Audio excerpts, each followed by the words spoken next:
Hey people, I like reading, and if there is anything I enjoy reading the most, that's probably gonna be the self-help literature.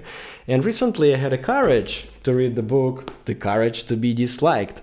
That's the book that has caused some conversations within the psychology and self-help communities. Some people really liked it, some people hated it, and in a few minutes we will find out which opinion makes more sense. I think it took me like 10, 12 hours to read this book, and hopefully it's gonna take me 15 minutes to convey its message, so let's go!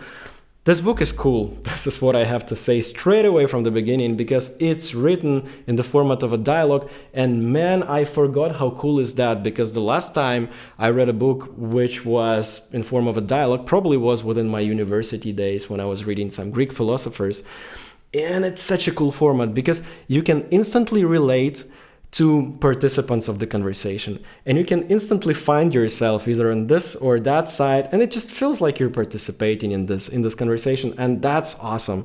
And then this whole book is technically like a retell of the teachings of some psychologist and philosopher who lived at the same times in the same country as Freud and Jung, and his name was Alfred Adler, and he was in a way overshadowed by these two big guys. He did not invest much into, marketing, publicity, all of those, appearances and publications. He was mostly talking to people, and he published a few books, and somehow, he was left behind, but his teachings are actually very powerful. And this book kind of tries to fill the gap and explain his teachings in really simple and modern way.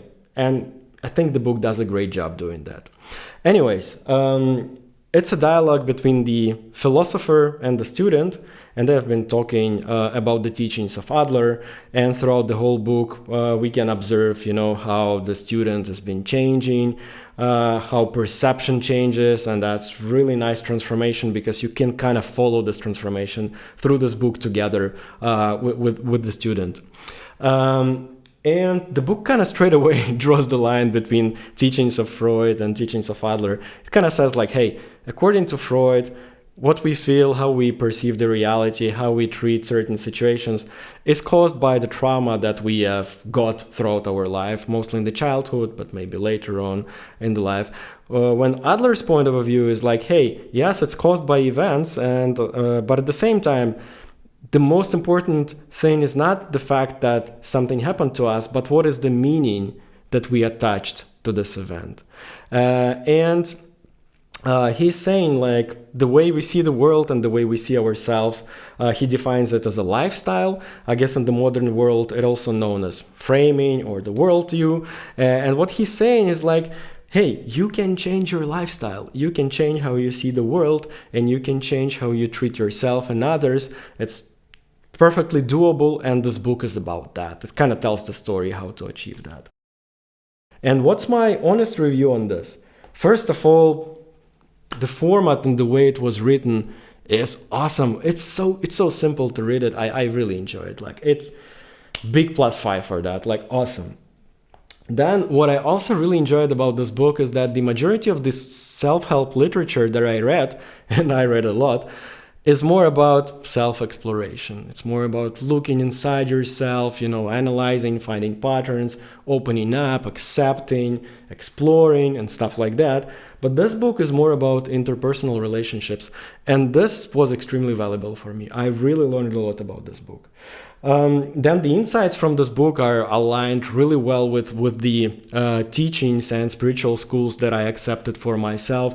So for me, it was reading like a piece of cake. I was like, yeah, totally makes sense, dude. Oh, that's very good, deep thought. And it gave me so many useful perspectives that I made so many notes in my journal from this book. So I probably will reference this book a lot of times within my life.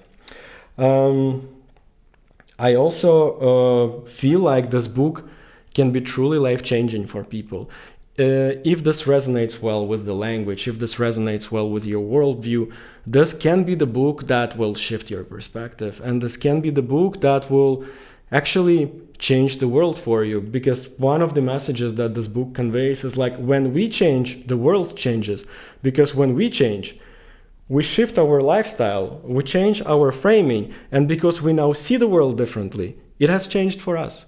So I have no doubts that this book can be life-changing for someone else. It's definitely recommended from my side. I guess like in my scale of the ratings, 5 out of 5 goes to the books that were life-changing to me.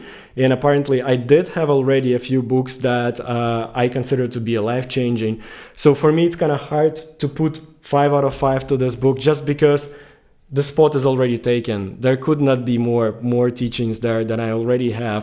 But it's a strong 4 out of 5. Awesome book. Absolutely recommended. Reads easily. Modern stuff. I love how Japanese authors write. It's like so good to participate in this conversation. Language is simple, insights are deep, and the value is absolutely unmeasurable. So definitely recommend that. What are you waiting for? Go for it. Hopefully this video helps to anyone, and if this format works, then perhaps I will continue. But so far, thank you for your time and wishing you all the best.